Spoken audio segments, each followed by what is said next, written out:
নাম 32 অক্ষর দিয়েছিলেন কে? মহাপ্রভু। তার আগে যদি চলে যান, সত্যযুগে সত্যনারায়ণ, তেতায় রামচন্দ্র, দাপরে কৃষ্ণ, এলেন কলিতে হাততলা গৌরহরি মহাপ্রভু। যারাই এসছেন নামের পরিবর্তন ঘটিয়েছেন।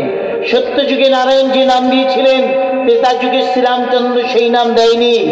আবার তেতায় শ্রীরামচন্দ্র যে নাম দিয়েছে, দাপরে ভগবান শ্রীকৃষ্ণ এসে সেই নাম দেয়নি। দাপরে ভগবান শ্রীকৃষ্ণ যে নাম দিলেন, কলিতে আমার হাততলা গৌরহরি, সেই নাম দিলেন না, নামের পরিবর্তন ঘটালেন। আজ ঘোর কলির পাদপদ্মে তারই রক্তকে বহন করে এলেন এই যুগের জগৎত্রাতা জন্মসিদ্ধ ঠাকুর বালক ব্রহ্মচারী মহারাজ। সে কিন্তু নামের পরিবর্তন ঘটালেন। এবার জেনে রাখুন, নামই ছাড়া কোনোদিন নামের পরিবর্তন কেউ ঘটাতে পারে না। নামই বিহীন নামের পরিবর্তন কেউ ঘটাতে পারেন না। তাই ঠাকুর এসে হরে কৃষ্ণ হরে রাম নামে সান্নাম দিলেন রাম নারায়ণ রাম। আমার বোনটা গাইল না, কৃষ্ণ নামে সান্নাম রাম নারায়ণ রাম। সর্বজীবের মুক্তি নাম, সর্বকালের নাম, এই যুগের যোগ্য নাম, কলি যুগের শেষ নাম এই রাম নারায়ণ রাম। জেনে রাখবেন, এই নামের পরে আর কোনো নাম আসবে না, আবার সত্যের সৃষ্টি হবে। তাই আসুন সমবেত কণ্ঠে মহানাম করব। তার আগে স্বপন আমায় বললো, কেউ বলেছি হরিনাম করতে, কৃষ্ণ নাম করতে, একটু কৃষ্ণ নাম করি কেমন? কারণ কৃষ্ণ নাম কিন্তু ঠাকুর দিয়েছিলেন। যারা 60 দশকের সময় ঠাকুরের কাছে পেয়েছেন দীক্ষা তারা জানবেন। জানি না এখানে কেউ আছেন কিনা। 60 দশকে ঠাকুর সমাজা পামে বিনিয়ে উঠে ঠাকুর কিন্তু হরিনাম মানে কৃষ্ণ নামই দিয়েছিলেন। যারা 60 দশকের 70 দশকের ভাই বোন আছেন তারা জানবেন, তখন তারা কৃষ্ণ নামই পেয়েছিলেন। পরে ঠাকুর সেটাকে রামনারায়ণ নাম করেছেন। সেটা কি 22 দিন নির্বিকল্প পরে যারা তখন ঠাকুরকে পেয়েছেন তারা জানেন। তাই এই হরিনাম দিয়ে শুরু হোক আমার পথ চলা। কেমন? হরে কৃষ্ণ হরে কৃষ্ণ কৃষ্ণ কৃষ্ণ হরে হরে, হরে রাম হরে রাম রাম রাম হরে হরে, হরে কৃষ্ণ হরে কৃষ্ণ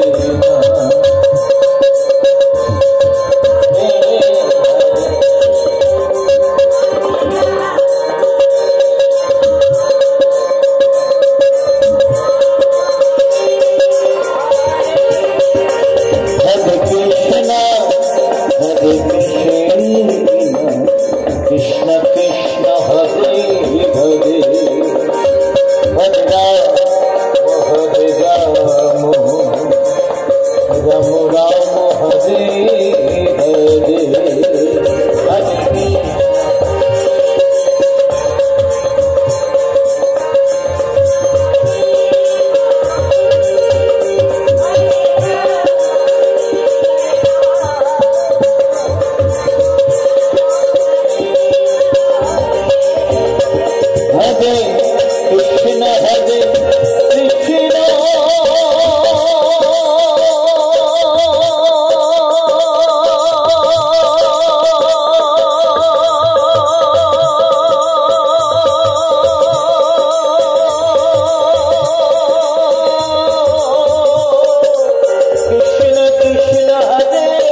হরে কৃষ্ণ হরে কৃষ্ণ কৃষ্ণ কৃষ্ণ হরে হরে হরে রাম হরে রাম রাম রাম হরে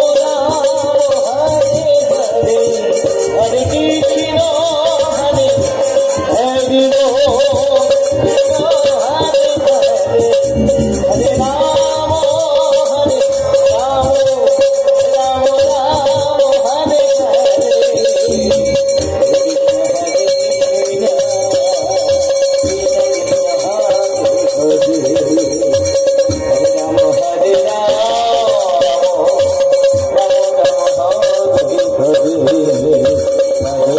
হরে হরে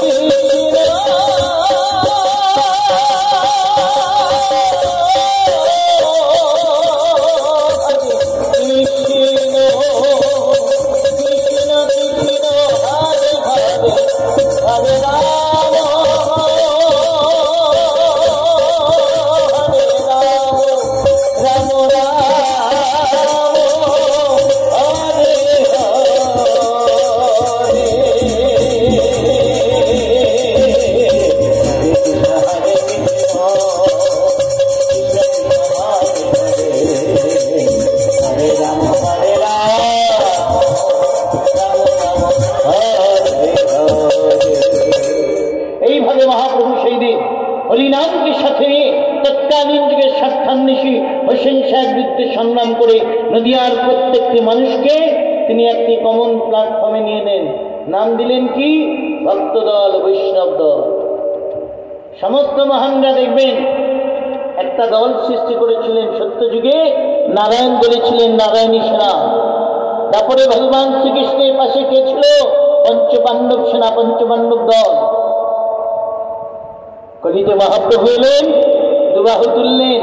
তিনি কি করলেন? বৈষ্ণব দল। এর মাধ্যমে এরা কি করতে চাইলেন? আসরিক শক্তিকে ধ্বংস করে সত্যের প্রতিষ্ঠা দিতে চাইলেন। আজ ঘোর কলির পাদপদে জন্মসিদ্ধ ঠাকুর বালক ব্রহ্মচারী এলেন কি করতে? কি করলেন তিনি? হরিনামে সন্নাম রাম নারায়ণ রাম নিয়ে নিলেন। কি করলেন? একটা ক্যাপসুল দেখবেন, তার ভিতরে সমস্ত ভিটামিন ওষুধ সবকিছু তাকে উপরে প্লাস্টিক আবরণ দেওয়া আছে, টক করে গিলিয়ে দিলেন, ভেতরে গিয়ে কাজ হবে। তাই হরিনামের সন্নাম তিনি রাম নারায়ণ রাম 16 নাম 32 অক্ষরকে আরো সহজ সরল করে 8 অক্ষর 3 নাম রাম নারায়ণ রাম তিনি করে দিলেন। দিয়ে তিনি জাতি ধর্ম নির্বিশেষে এক করতে চাইলেন। নাম দিলেন কি? সন্তান দল। এর মাধ্যমে তিনি কি চাইলেন? আসরিক শক্তিকে ধ্বংস করে সত্যের প্রতিষ্ঠা। তাই জাতি ধর্ম নির্বিশেষে ঠাকুর বল দিলেন। মহাপ্রভুর জীবনে আমরা দেখেছি যবনকে মহাপ্রভু বল দিয়েছিলেন হরিদাস। হরিদাসকে যবনন্দে পালিত হয়েছিলেন হরিদাস। সেই হরিদাসকে মহাপ্রভু আমার কোল দিলেন। মহাকাশের বুকে দুটি বাহু তুলে বললেন, জাতির বিচার করে না রে গৌর নিত্যানন্দ, ধনী কাঙাল বাছে না রে গৌর নিত্যানন্দ, আচন্ডালে নাম যাচ্ছে গৌর নিত্যানন্দ, মার খেয়ে নাম যাচ্ছে কে? না গৌর হরি গৌর নিত্যানন্দ। তারই রক্তকে বহন করে এলেন আমার পরম পিতা।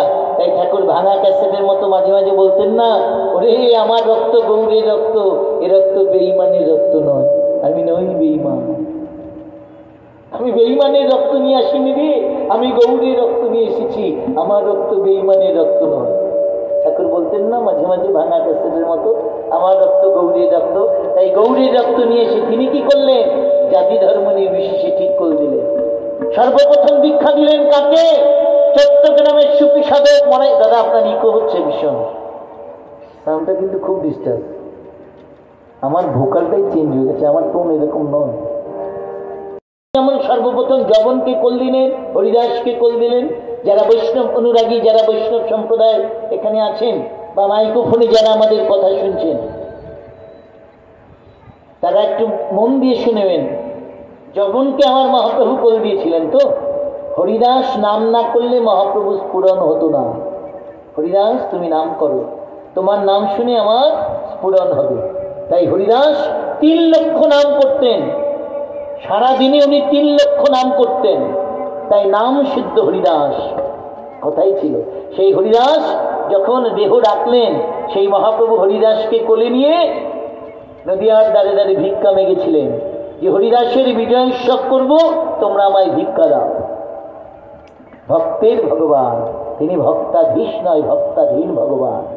সেই হরিদাস নাম না করলে মহাপ্রভু স্ফুরণ হতো না। তাই হরিদাস তো বিধর্মী ছিলেন, বিধর্মের অন্য ললিত পালিত হয়েছিলেন। তাহলে আমরা যারা বৈষ্ণব, যারা গলায় মালা নিয়েছি, সারা গায়ে তিলক কেটেছি, গেরুয়া পড়েছি, মহাপ্রভুর ভক্ত অনুরাগী, আমরা পারি কোনো বিধর্মীতে ঘরে কোল দিতে? পারি? কেন পারবো না? মহাপ্রভু তো দিয়েছিলেন। মহাপ্রভুর ধারক বাহক তো আমরা। যদি মহাপ্রভু কোল দিতে পারেন, মহাপ্রভু যদি জগনকে কোল দিয়ে দীক্ষা দিতে পারেন, তাহলে আমরা কেন পারবো না? প্রশ্ন আসে, আসে কিনা? মহাপ্রভু জগনকে কোল দিলেন, দীক্ষা দিলেন, তার শ্রাদ্ধ করার জন্য তিনি হরিদাসের দেহ তুলে বিজয় উৎসব করলেন। নদিয়ার দ্বারে দ্বারে ভিক্ষা মাগলেন, আমাকে ভিক্ষা দাও, আমি হরিদাসের বিজয় উৎসব করবো।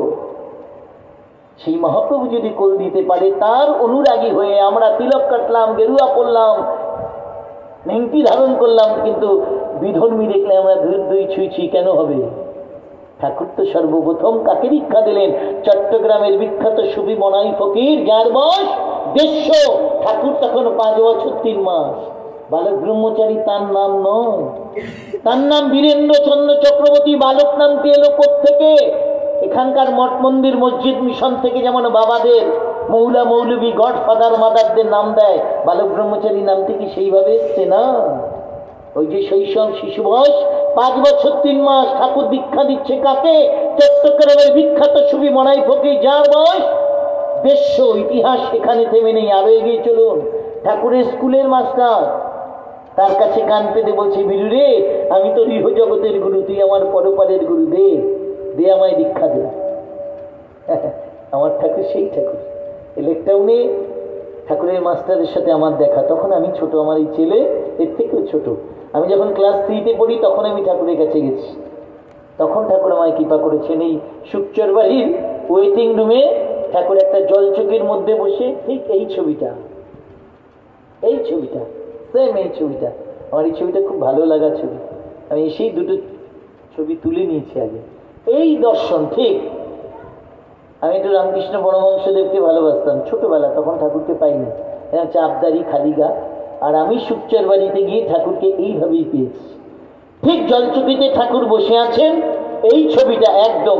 ঠাকুরের আলগা গা, এই দদন দুটো বেরিয়েছে, বুকের মধ্যে থেকে কাপড়টা গেছে।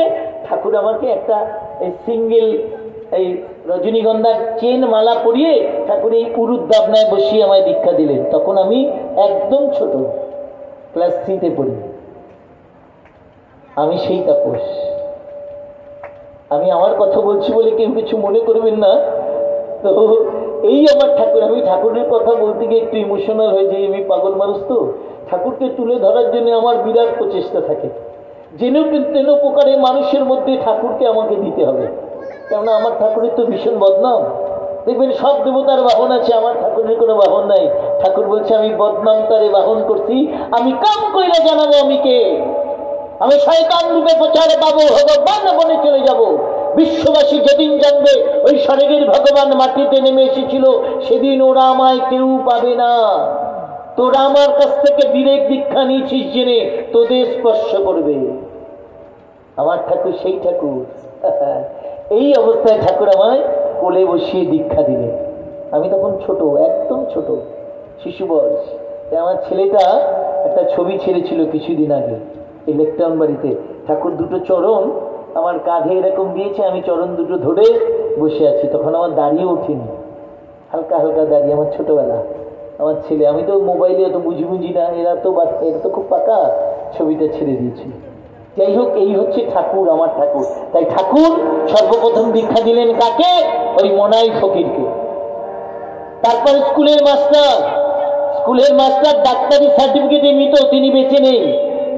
ওই লেকটাউন বাড়িতে যারা গেছেন, ওখানে একটা কৃষ্ণচূড়া গাছ ছিল, ওই বেদিটার উপরে বসে দেখছে একটা বয়স্ক লোক কাঁদছে, হাউমাউ করে কাঁদছে, পাকা চুল, ভালো বয়স।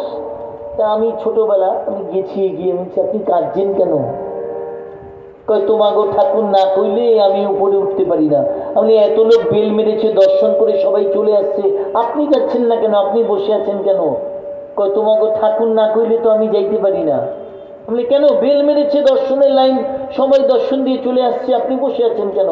কয় বাবা রে, আমি ডাক্তারি সার্টিফিকেটে মৃত, ডাক্তার কইছে আমি মারা গেছি, তোমাগো ঠাকুর আমারে বাঁচায় রাখছে। ও যখন উপর দিয়ে ডাক দেবে তাইলেই আমি উপরে উঠতে পারি, নাহলে আমি উপরে উঠতে পারি না। তা আমার তো ভেতরে কিউরিসিটি, এবার আমি ওনার পাশে বসে আছি, বুঝছেন? আমি পাশে বসে আছি, দেখবো তো ঘটনাটা কি। বুঝতে পেরেছেন? গল্প কাউ খারাপ লাগছে না তো?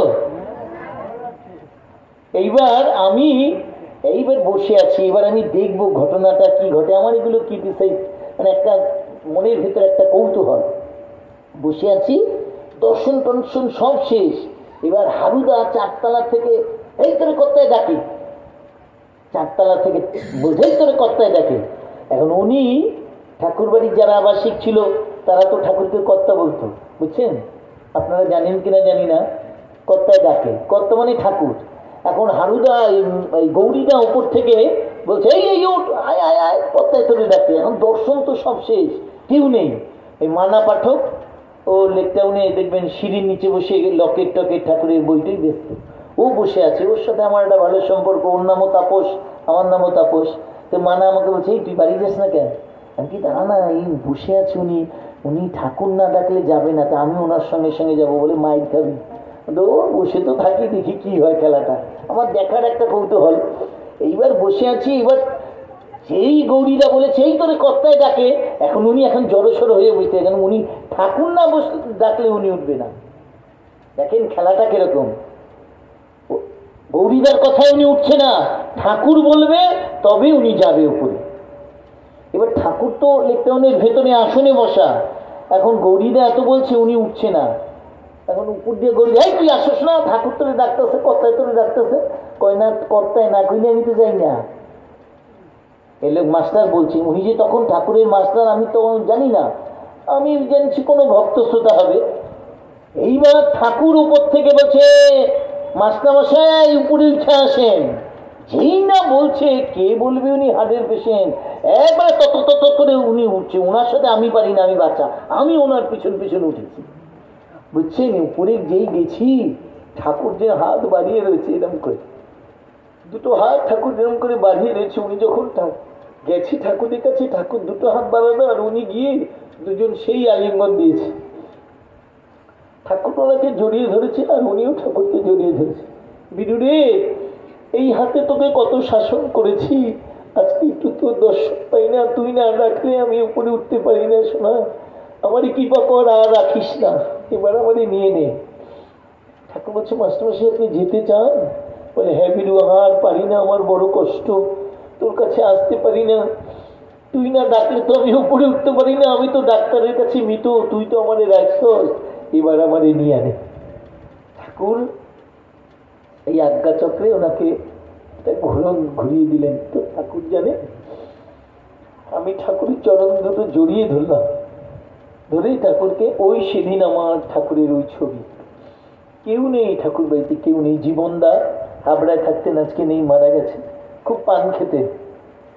ঠাকুর চরণ দুটো ছেড়ে দিয়েছে, আমি আসনের তলে বসে চরণ দুটো জড়িয়ে ধরেছি।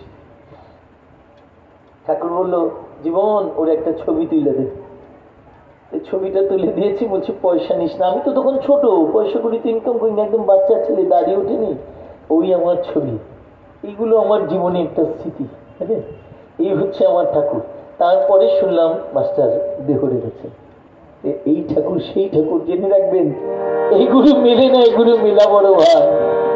তাই এগুলো পয়সা দিয়ে পাবেন না, এগুলো মেলে না। তাই আসলে গানের ভাষায় যাই, তোমার ভক্ত গুরু মেলে না,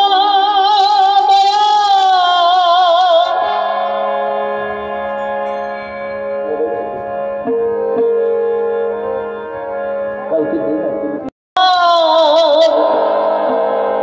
তোমার মতো গুরু মেলে না, মেলে না, মেলে না, মেলে না, তোমার মতো গুরু মেলে না। তোমার মতো গুরু মেলে না, ও গো দয়া, তোমার মতো গুরু মেলে না, তোমার মতো গুরু মেলে না, ও গো দয়া, তোমার মতো গুরু মেলে না। পরম বিষয়ে তুমি, তোমার চরণে নমি, পরম বিষয়ে তুমি, তোমার চরণে নমি, দয়াল তুমি দয়াল তবে জামি, তুমি তো অন্তর জামি, চিন্তা করছি না, না না না, তোমার মতো গুরু মেলে না, ও দয়া, তোমার মতো গুরু মেলে না।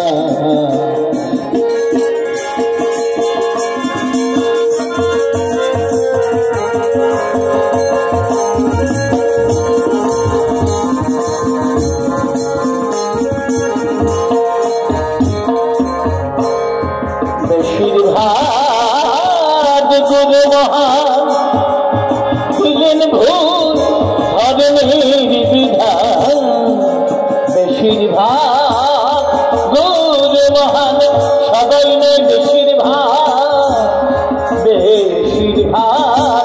গুরু মহান দিলেন ভুল ধর্মের বিধান, তারা করে মানুষে মানুষে ব্যবধান, করে মানুষে মানুষে ব্যবধান, দয়াল তুমি বলো সবাই সমান, তুমি বলো সবাই সমান, ওরা চিন্তা করে না, না না না। ঠাকুর বলে ব্রহ্মচারী সকলকে করলেন, নপুংসক বিহনমালা, এক কথায় যাদের হিজড়া বলে, সমাজ যাদের নেয় না, আমার ঠাকুর তাদের কোল দিয়ে দীক্ষা দেয়। আছে কোন গুরু? আছে কোন গুরু? কেউ যদি দেখাতে পারেন, বলতে পারেন, তার জুতো সুত্তারা আমি বইব, আমি কথা দিলাম মাইকে। নপুংসক হিজড়া তাদের ঠাকুর কোল দিয়েছে, তাদের দীক্ষা দিয়েছি। যারা তালার লাস্টের মিটিং এ গেছেন তারা জানেন, হিজড়ারা ঢোল বাজিয়ে কীর্তন করেছে। কি দিদি আপনি গেছিলেন মিটিংটায়? তালার লাস্টের ঠাকুর যে তালা পার্কে মিটিং, কালী পুজোর দিন ঠাকুর যে যেতেন, সেই 10-12টা হিজড়া ঢোল বাজিয়ে রামনারায়ণ কীর্তন করেছে তালা পার্কে, তাদের ঠাকুর কোল দিয়েছে। আছে কোন গুরু? গুরু বন্দনায় পরিষ্কার বলেছে, অখণ্ড মণ্ডলাকারং রত্নং যেন চরচরম তৎপদন্যচিতম যেন তস্মৈ শ্রী গুরবে নমঃ। দেখবেন সব সম্প্রদায় এই সত্যটি পাঠ করে, সব সম্প্রদায়, সে শ্রীগুরুই বলুন, অনুকূল বলুন, হ্যাঁ রাম ঠাকুর বলুন, হরিকীর্তন বলুন, দেখবেন সব জায়গায় কীর্তন শুরুর প্রারম্ভে এই সত্যটি পাঠ হয়। কি না? অখণ্ড মণ্ডলাকারং রত্নং যেন চরচরম তৎপদন্যচিতম যেন তস্মৈ শ্রী গুরবে নমঃ। এই কথাটির মানে কি? মানে তো আছে, এই কান দিয়ে ঢুকে এই কান দিয়ে বার করলে তো হবে না। অখণ্ড কে? যিনি খণ্ড নয় তিনি অখণ্ড। অখণ্ড কে? ওই অনাদির আদি মহাকাশ। মহাকাশ হচ্ছেন অখণ্ড, তার ছাদের নিচে আমরা সবাই আছি, নারী পুরুষ, কালো ফর্সা, ধনী দরিদ্র, হিন্দু মুসলমান। ওই মহাকাশ বলে নাকি আমি হিন্দুর জন্য আলাদা আকাশ, মুসলমানের আকাশ আলাদা? বলে? বলে মহাকাশ? বলে না। তিনি অখণ্ড, খণ্ড নয়, তিনি অখণ্ড। তাই অখণ্ড মণ্ডলাকারং ব্যক্তম, তিনি সবার, তিনি ব্যক্তির নয়। তিনি গুরুর অধিকারী হবেন, তিনি দীক্ষা দিতে পারবেন। তিনি কোন গুরু? যাচাই করতে হবে। তারপর অজ্ঞানতি বিনন্দস্য জ্ঞানাঞ্জন শলাকা, আমার অজ্ঞান জীবন, অন্ধকার জীবন। বাবা মা আমাদের জন্ম দেয় কোন থেকে? নিম্নদ্বার থেকে। তাই আমাদের চিন্তাধারা হয় নিম্নগামী। আর গুরু এসে কি করেন? এই কর্মদ্বারে। এটাও একটা দ্বার, কিন্তু জেনে রাখবেন, এই মুক্তক দ্বারটাই শুধু কাম নয়, ঠাকুর বলছে 3টা কাম। এই চুচুড়ার কোট ময়দানে ঠাকুর এসেছিলেন। সেখানে এসে ঠাকুর প্রথম ঠাকুরের মুখে আমি শুনেছিলাম, ছুচু দেখে তো ছুচু ছুচু দেখে চিক চিক চিক চিক চিক করে ড্রেনের পাশ দিয়ে চলে আসে, আর সব পাটা স্পর্শ করে চলে যায়। স্পর্শে তৃপ্তি, এটা কাম। ঠাকুরের মুখে আমি কোট ময়দানে শুনেছিলাম। আজকালের ঘটনায় ঠাকুর কোট ময়দানে এসেছিলেন না? চুচুড়া কোটে এসেছিলেন তো? দেখুন আমার স্মরণে আছে, ওই কোট ময়দানে ঠাকুর এসে বলেছিলেন, খুচরা বিপ্লব করতে আমি আসি নাই, ওই কাজ ভাঙার বিপ্লব করতে আমি আসি নাই, আমি সেই গুরু না। আমার সন্তানকে শিখাই দিব, আজকালে গিয়া কাজ ভাঙুন একদিনই, বাপ্পাটা মিলে মাঠে নামবো, সেই দিন বিশ্বনাথ আমি ভাঙবো। তাই যে যত বদনাম করছে করুক তোমাকে বাবার নামে, এইখানে কান দিও না। ছুচু দেখছো? ছুচু ছুচু দেখবা চিক চিক চিক চিক কইরা আসে, পা ছুঁয়া চলে যায়। ওরা স্পর্শে তৃপ্তি করে, স্পর্শে কাম।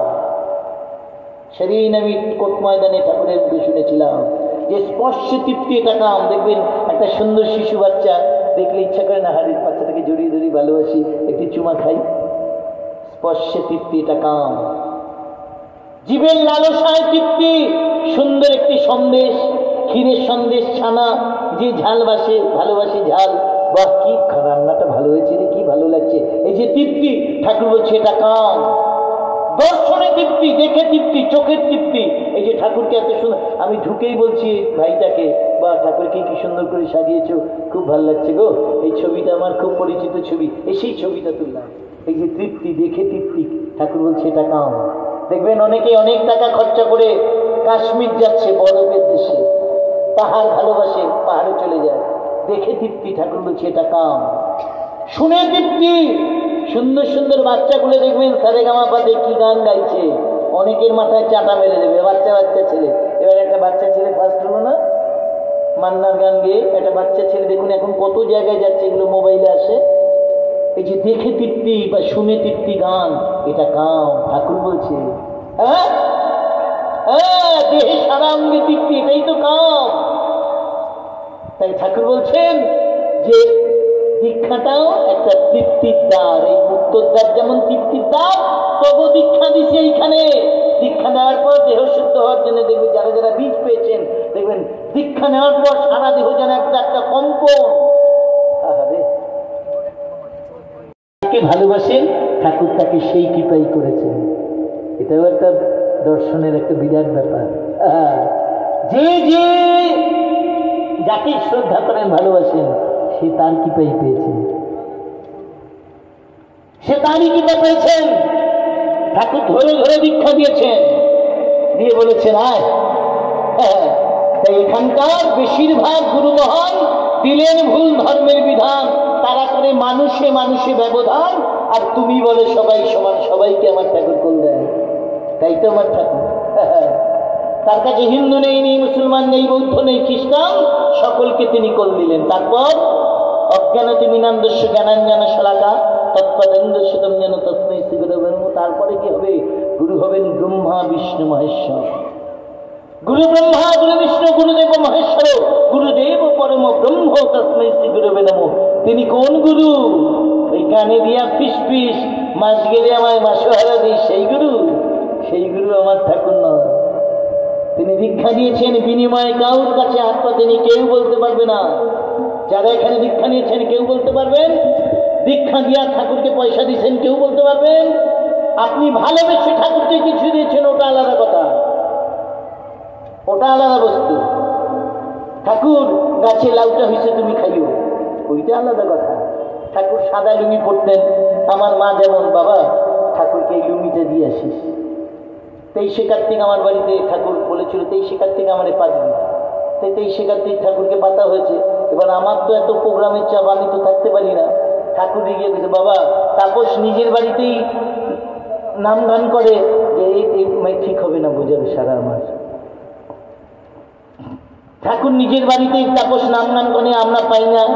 ঠাকুর কয় শোনা ভাই বোন ভালোবাসি, ডাকে তো বাড়িতে নম নম কইরা চলে যাই। তা আমি সকালবেলা গেছি লুঙ্গিটা নিয়ে ঠাকুরের কাছে, ঠাকুরের লুঙ্গিটা দিয়ে কই বাবা মা এটা তোমার পাঠাইছে, এটা তুমি পইরো। তা মার যে মনে মনে এটা একটা ধারণা ছিল, আমাকে তো মা বলেনি, কয় ঠাকুরের এত ভক্ত শিষ্য কত কিছু দেয়, ঠাকুর কি আমার এই লুঙ্গি পরবে? ও রাইখা দেবে, কারে দিয়ে দেবে? ঠাকুর কি করছে, জামাটারে এরকম খুলছে, আমারে দেখায়া জামাটারে তুললো, সিলটা খুললো, লুঙ্গিটার খুইলা ব্যাগ দিয়া পইরা, মানে উপর দিয়া ব্যাগ দিয়া পইরা আমারে কয় গিয়া কইস আমি পড়ছি। বুঝছেন ঠাকুরকে? নিজে জামাটা তুলে আর যতটুকু বলছি আমার সন্তান সামনে, এক বিন্দু মিথ্যা নয়, এই ঠাকুরের ব্যাসাসনে বসে বলছি। ভাববেন না ঠাকুর আমি মিথ্যে কথা বলছি, আমার এই সন্তান সামনে। ঠাকুর জামাটাকে তুলে লুঙ্গিটাকে খুলে ব্যাগ দিয়ে পরে বলছি গিয়া কইস আমি পড়ছি। আমি মায়ের এসে বললাম, ওমা ঠাকুর না জানো লুঙ্গিটা খুলে ব্যাগ দিয়ে পইরা কয় গিয়া কইস আমি পড়ছি। কয় বাবুরে আমি তো তোরে কই নাই, আমি মনে মনে ভাবছি যে এত ভক্ত শিষ্য, কত লোক কত কিছু দেয়, আমার এই লুঙ্গি কি ঠাকুর পড়বে? ঠাকুর আমাকে দেখিয়ে বলে দিল গিয়া কইস আমি পড়ছি। আমার ঠাকুরকে এবার বুঝে নিন, আর আমি গুরুবাদে যাব না।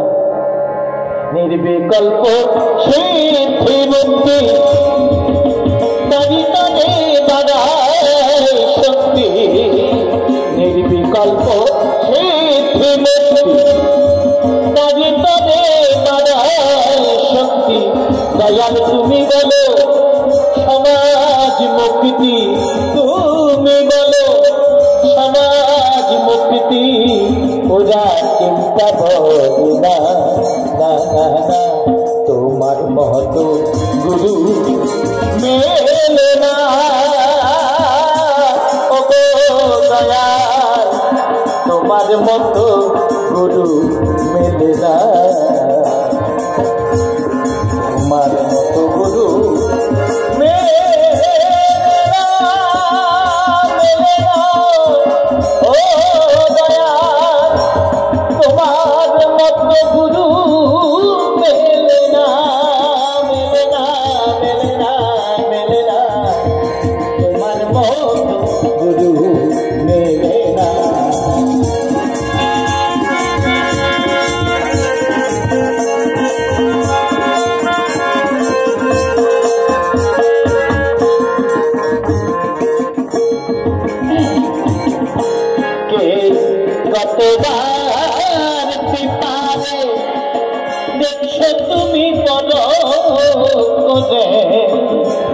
কতবার পারে দেখছো তুমি পরে অগনাইর চাবু হাতে নিয়ে, করা চাবু হাতে নিয়ে তুমি বসেছ শাসক হয়ে, কাউকে ছাড়বে না, শাসনের জন্য হাতে নিয়ে বসে আছেন। বলেছেন আমার হাতে এক হাতে দেশলাই, এক হাতে কাঠি, শুধু সংযোগের অবস্থা, শুধু সংযোগ করা বাকি। আমি ছাটনির পর ছাটনি, ছাটনির পর ছাটনি দেবো, চুনোপুঠি দুই একটা পালালে পালাতে পারে, রাঘব বোয়াল একটাকেও পালাতে দেব না। কবের করা চাবু, কবের বলা। ঠাকুরের এই ঘটনা 1993, এটা কত কত বছর হচ্ছে? 28-30 বছর হতে যাচ্ছে। আমার বোনরা তখন ছোট, এই দুটো বোনকে নিয়ে এসছি না, আমি সুচ্চার বাড়িতে ঠাকুর ঢুকেছে, আমিও ঢুকেছি, কোঠারি থেকে ঠাকুর ঢুকেছেন, আমিও ঢুকেছি, কিচ্ছু হবে, ঠাকুর আছেন, কিচ্ছু হবে। কোঠারি থেকে ঠাকুর সুচ্চার বাড়িতে ঢুকেছে, আমিও ঢুকেছি, বিজেন্দা, প্রণবদা, আমি, চিত্তদা, আমরা সব একসঙ্গে ঢুকেছি। ওই 56 দিন সুচ্চার বাড়িতে পড়ে থেকেছি, সোদপুরে বাড়ি আমি যাইনি। এই আমার এই বোনটা সাইকেল করে ভাত নিয়ে আসতো আমার সুচ্চার বাড়িতে, ওদের নিয়ে আমি নাম গান করতাম। বিয়ে হয়েছে, বাপে এসছে আমার বাড়ি বেড়াতে, আমি বলছি চল আজকে প্রোগ্রাম আছে আমার সঙ্গে চল, নিয়ে নাম করুন, সবাই মিলে একটু নাম করি। হ্যাঁ, প্রকৃতি দেখবেন শান্ত হবে। রাম নারায়ণ